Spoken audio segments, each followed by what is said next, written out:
Assalomu alaykum futbolchilar. Bugun sizlar bilan Dream League Soccer 2026, ya'ni Dallas 26 haqida gaplashamiz. Bu safar o'yinchilar uchun haqiqiy inqilob bo'ldi. Yangi grafik, yangi mexanika va hatto yangi o'yin rejimlari. Keling birgalikda Dallas 26da bizning nimalar kutayotganini batafsil ko'rib chiqsak. Endi eng katta o'zgarishlardan biri bu grafika. Endi futbolchilar yanada real ko'rinadi. Ter harakati, yuz ifodalari va hatto soya effektlari butunlay yangilangan. Mbappe, Bellingham, Haaland kabi yulduzlarning yuz animatsiyasi real hayotga juda o'xshagan. Endi futbolchilar bir-biriga mos bo'lmas, jamoa to'g'ri. Masalan, Cristiano Ronaldoga mos bo'lmagan hujumchi ko'rsangiz, pressing va tezligi pasayadi. Yangi menyu dizayni qora, sariq va moviy kumush rang sxemada bo'lishi mumkin.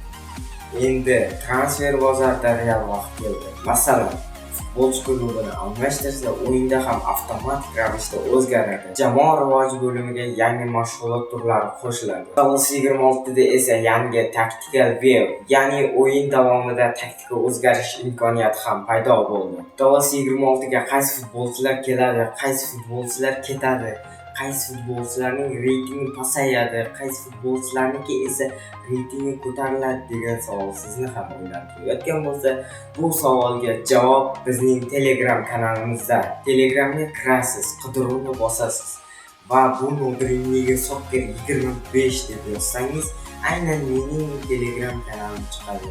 Va obuna bo'lib qo'ysangiz, har kuni har xil Dallas haqida yangiliklardan xabardor bo'lasiz. Yana bir narsa, agar Telegram kanalimda 100 ta obunachi yig'sam, men konkurs e'lon qilaman. Agar konkursda g'alaba qozongan odamga shu akkauntni o'z qo'llarim bilan topshiraman. Sizlar bilan bu odamim bo'ldi. Keyingi videolarda ko'rishguncha xayr, sog' bo'ling.